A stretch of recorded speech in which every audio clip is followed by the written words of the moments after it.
Tapi apa langkah-langkahnya ini yang belum jelas. Tetapi dari realitas kenyataannya sangat memprihatinkan. Ini adalah buku Syiah untuk membantah buku MUI. MUI mengeluarkan peringatan waspada terhadap kesesatan Syiah. Oleh kalangan Syiah dibantah. Syiah menurut Syiah dikeluarkan oleh Ahlul Bait Indonesia, ormas Syiah resmi.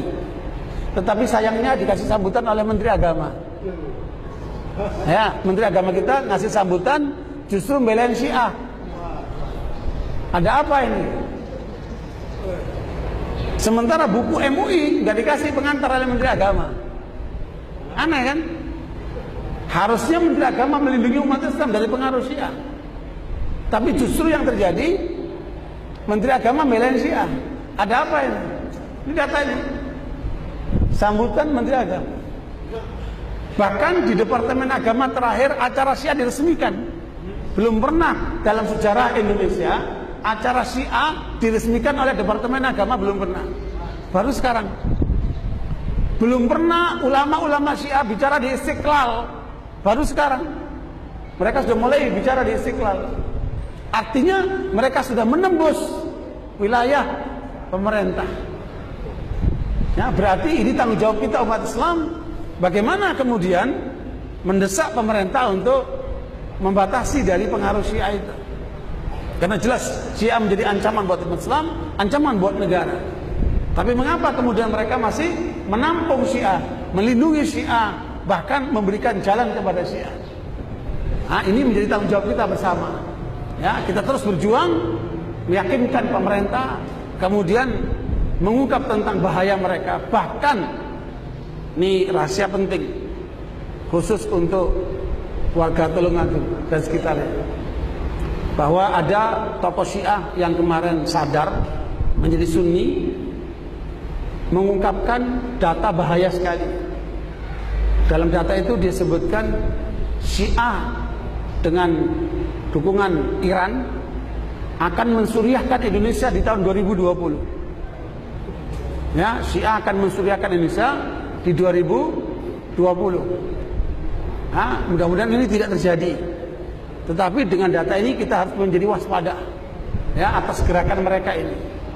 Ya, jangan sampai Indonesia seperti apa? Yaman, yang tadinya kecil seperti Indonesia, pengajian, masjid salim, sekolahan, panti asuhan, tahu-tahu mereka angkat senjata dan kudeta. Itu di Yaman. Ya, begitu pula sebelumnya di Bahrain, tapi gagal. Begitulah mereka kemudian melawan dengan senjata di Pakistan, di mana-mana seperti itu. Dan ini tidak boleh terjadi di Indonesia. Makanya sebelum mereka menjadi besar, harus apa? Kita tutup pintunya.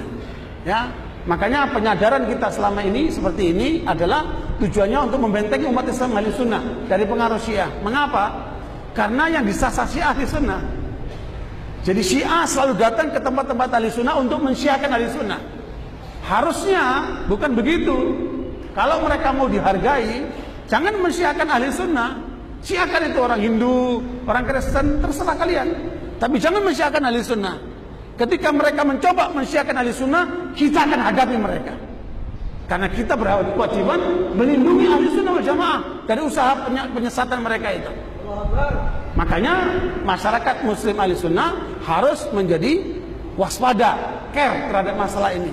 Jangan acuh tak acuh. Sebab kalau kalian acuh tak acuh, jangan salahkan nanti kalau kemudian anak-anak kalian akan menjadi sasaran mereka. Ya, makanya kita semua harus bahu-membahu melindungi Ahli Sunnah wal Jamaah dari segala upaya penyimpangan seperti ini. Karena ini dibaliknya negara ini, bukan main-main ini. Gerakan mereka sangat masif.